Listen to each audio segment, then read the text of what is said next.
वर्षा भी प्रबल हो चिकेन भी बनवाई रेडी अच्छी बनाऊँ चिकेन पियाज तो पकई देती गोटा मसला भी देती जहाँकि डालचीनी आलैच एगुड़ा देती तेजपत्र चिकेन आज बोबालिया हम बोली भावुँ ट्राए भी करने बहुत निश्चित भाव में पियाज पकई देती वर्षा हो ना चिकेन खायापी बहुत इच्छा भी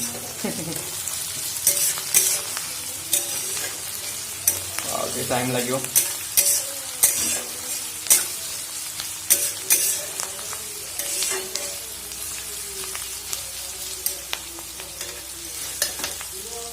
गोटा मसला देखते एड़े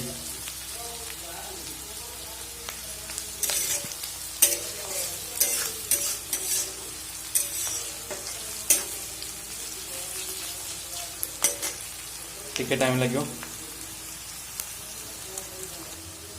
गोटा जीरा भी ऐड कर गोटा जीरा भी मुझे गोटा जीरा अच्छी भी गोटा जीरा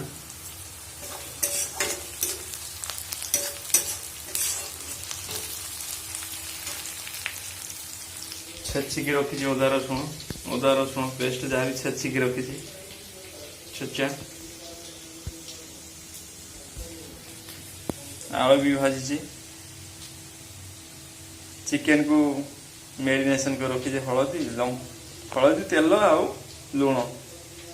गला गोटे घंटा पाखापाखि मेरिनेशन कर रखी मेरिनेशन कर रखिले टिके टेस्ट हम निश्चित जहाँ भी हो भल बनवार अच्छे टेस्टी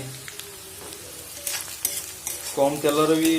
बेसी देनी हल्का पूरा जी आवश्यक बेसी तेल देल ना भल हम तरकारी तेलिया हो तरकारीटा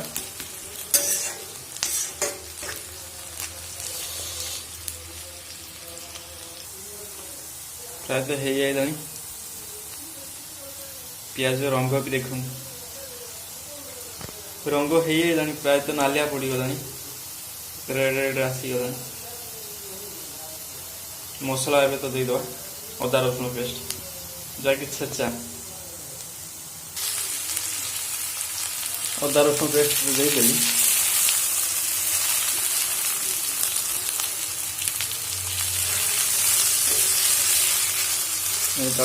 भाजी नवा ना अदा रसुण गैस हवा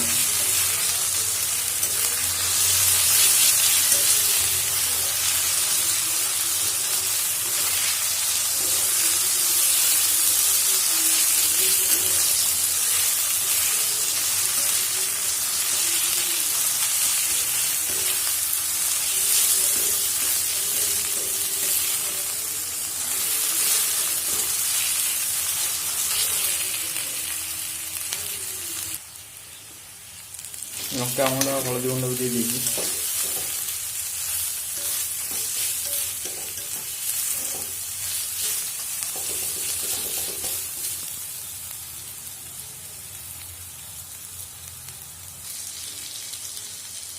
मसला तो प्रायतः अधा अधे हो गला कलर भी भल अच्छे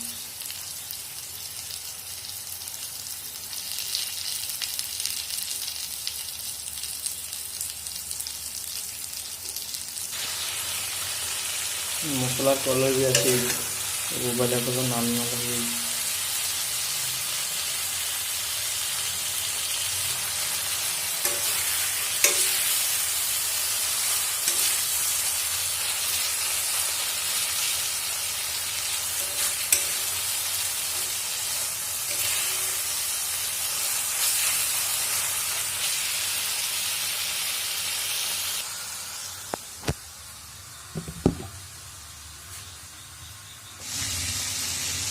चिकेन टा तो कषा तो प्रायतः अधा अधे हो गला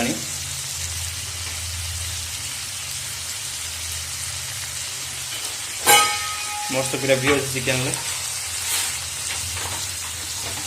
दही भी पड़ी बहुत टेस्ट हम निश्चित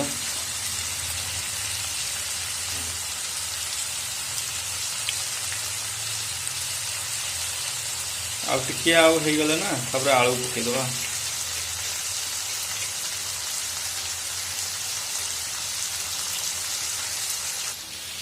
चिकेन टाक जिते कषिब ना ता टेस्ट निश्चित भल हम मांसटा सीझापी सीझीज सहज।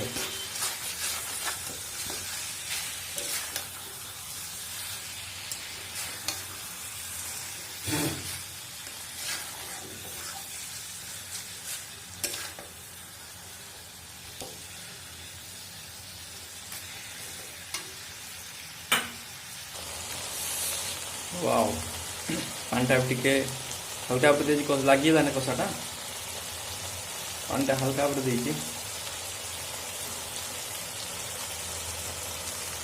प्राय तो 50% हो गला आलू पकईद अलरेडी सीझापी टाइम लगे ना।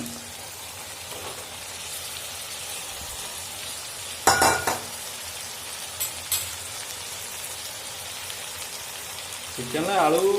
ना चिकेन चिकेन टाइप लगे।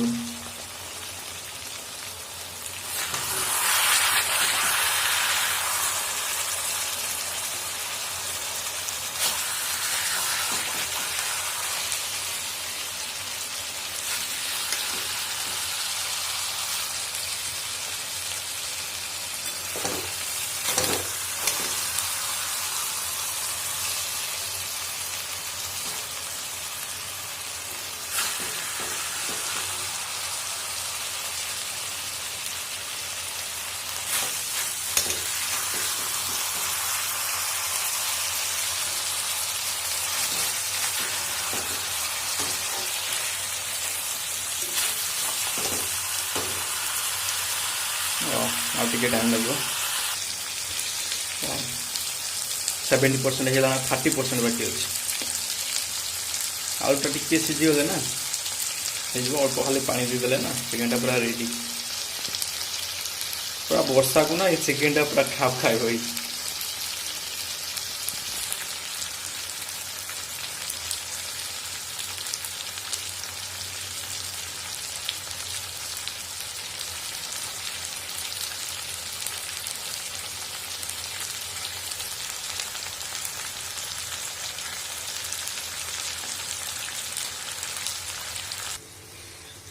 चिकेन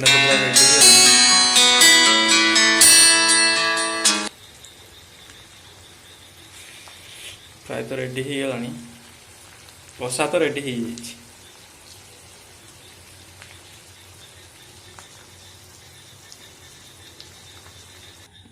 पानी देदेली जी आवश्यक पानीटा टी मरिया टाइम लगे फुटी गले ना चिकेनटा आसीज पूरा आलू टे अच्छी सीझापी सीझीगले होगा चिकेन रेडी आ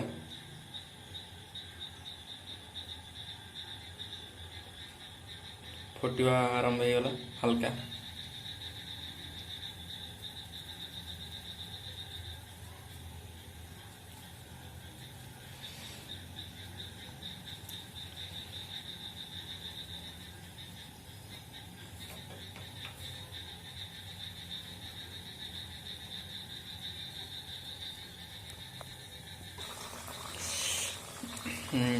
फुटी आस तरकारी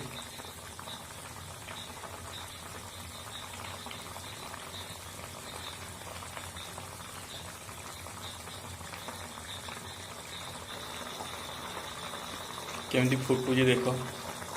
प्रोसेसिंग माने बहुत ही फास्ट अच्छी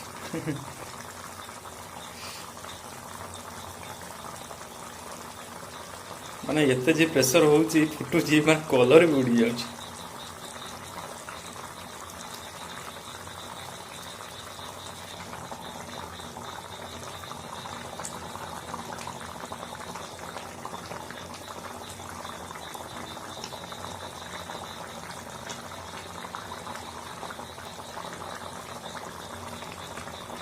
फुटवा टे देख केमती फास्ट फुटुची ना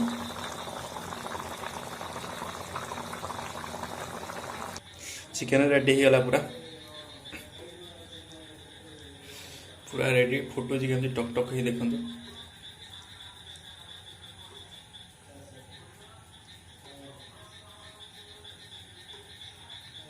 एबे गरम मसला ऐड करबा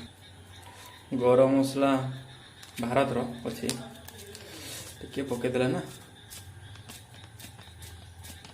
ତାପରେ କଲର ଧୀରେ ଧୀରେ ଧୀରେ ଧୀରେ ଆସୁଛି, କୁଆଡ଼େ ପଳେଇଥିଲା କଲର ମଝିରେ।